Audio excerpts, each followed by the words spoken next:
Well, I'm back here with Ross Viemeyer, and we had a wonderful little brewery tour. You got such an amazing space here, and I'm glad that we're able to go. I mean, I like how the tap room, it's an extension, this patio, it's an extension of the tap room.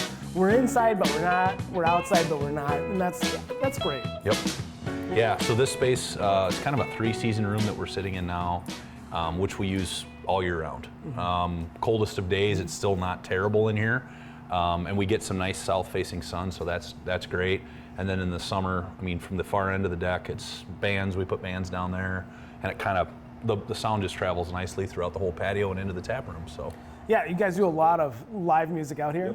Yep. Usually every weekend, at least one live show, and then maybe 2, depending on what's going on. So like Labor Day, we'll have 2, maybe 3 bands that weekend and stuff like that. Oh wow. Yeah.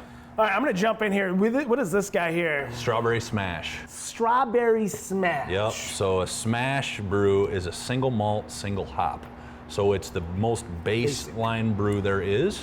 And then we add strawberry extract, strawberry puree, and then a little bit of strawberry syrup just to sweeten it up. Mm-hmm. And it's very fresh tasting, easy to drink. It's a good entry level beer, and it's timeliness wise, it's just come out for the season. This is like strawberry pie season, you see the bake sales and stuff. Right.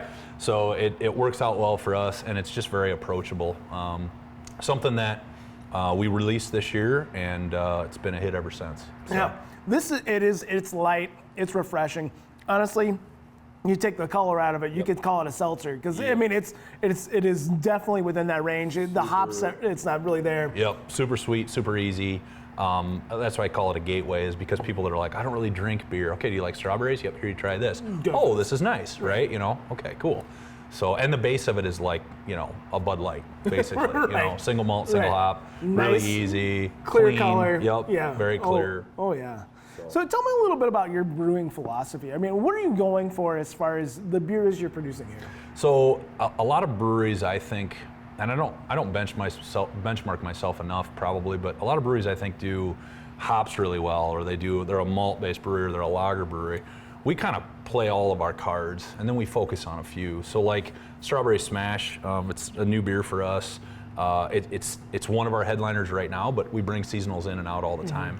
What I think we do well are German-style beers. So our Oktoberfest, which is the next one you're going to drink. This guy here? That has not quite been released yet. You'll start seeing it on store shelves in the next week, and then we release it in the tap room the end of August. Which sounds crazy, like Oktoberfest should be out in October, right? But really it's a September beer, right? Exactly. And then it's celebrated at the end of the month. So our kickoff is the end of August, we release it through September, and then we have it all through October when people are still asking for it. So. Yeah, that's great. It's got that wonderful, rich, malty flavor, and beautiful color, lovely clarity. Yep, Really little bit of hop bite on the end. Hellertal hops, very German in style. It's a Marzen style. Marzen, I guess is the pronunciation.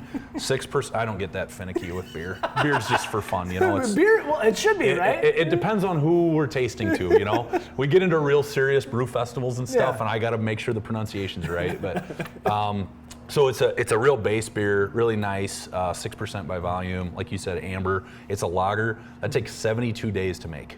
Yeah. Start to finish, you just get this very clear, drinkable. That's great. Style. I went ahead. I moved on to what is this guy here? 9.5% of Belgian quad at 10 in the morning. Yep.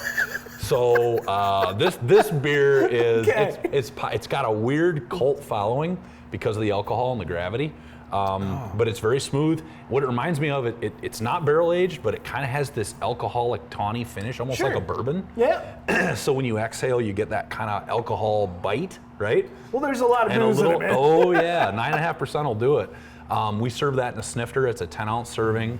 You have 2 of those snifters, you're probably good for a little while, Right. Unless you're really keyed up and you've been drinking, basically your whole life. So I call that my snowplow beer. When it's the coldest of days and I can't get warmed up, the Belgian quad always does it. This warm you up, and it's all in the chest. I mean, it's not very booze forward. Yeah. It doesn't have that stinging, biting on the way down. No. It's got a wonderful, wonderful start. Yep. In the finishes, it's not I don't feel like I'm getting attacked. No. By the alcohol. No, it's not like doing a shot of whiskey. It's just you get this kind of aroma, the alcohol aroma, and because it's a 9.5% beer.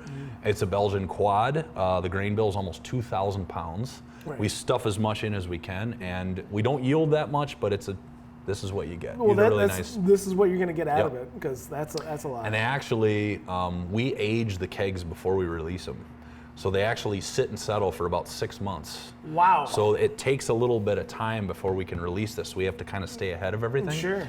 This one is in our tap room only. We use it for festivals and special releases, but it's something you can only get here in the brewery. You're not distributing this? Nope. Oh, no. Nope. It's all right here. Oh, a lot of work went into that beer. Yep. And I can taste it. Yep. So we're right next to Rafters. Yep. You're all under the same family. It's a family-owned business. But because of that, you're serving food out of here too. Yeah, so you can sit down, we have menus on the tables. Basically, you just kind of pick out what you want. And what we've done at the brewery is kind of pick some core items that are good share options. So like brisket nachos, home smoked brisket. We do all our smoking in-house, from ribs to chicken, beef brisket, pulled pork shoulder, stuff like that. So we highlighted some of those things. Also our hand pattied half-pound burgers, some salads, some wraps, but it's a very nice, simple menu. If you want more, you can always walk next door and go to the Rafters. Right. Yep. Right. That's awesome. Being able to get a quick bite. That's an important. That's an important part of. You have the a couple beers and you just want some nachos, or you Right. want something just to kind of put the fire out. Those kind of things. Moving on. What is this guy here? Hazy Situation. So again, new this year. We got a lot of requests for big, hoppy, hazy. Ooh. Yeah. Oh yeah. It'll burn your tongue. Oh, wow. But it's very floral. So the haziness comes from the amount of hop additions that happen in the secondary part of the fermentation. Dry hopping this? All dry hopped. It's a metric load of You're plowing hops. through a lot of hops for this guy. So we do a boil addition, but then the majority of that haze comes from the amount of hops that we crash into the secondary stage of fermentation. So we had a lot of requests for this. A lot of people looking for hazies and sours and stuff like that. This is not taproom only. This one is distributed through Northern Illinois. Keg only, we don't can it. But very nice beer, and it's a good finish. It'll clear anything else out that you drank, I guarantee.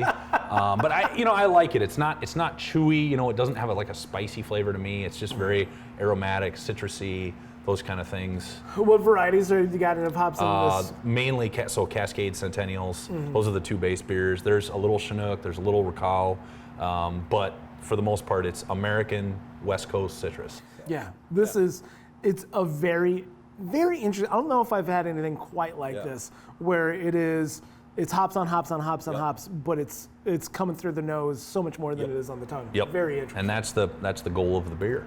So. Oh wow. Well, Lena Brewing Company, you've got some really fantastic beers here. I'd love to hear that you're really making some big inroads as far as distribution, and that's huge. And a lovely, lovely tap room. Thank you. Yep. Yeah, we work hard. Our taproom manager, Katie Quitschreiber, she does a wonderful job, and the team here, they make the wheels go round. So I just sit around and drink. That's what I'm supposed to be doing, but that's what my job description says. Of course, I wrote it, so I don't know how that works. It's some really great beer. Thank you. Appreciate it.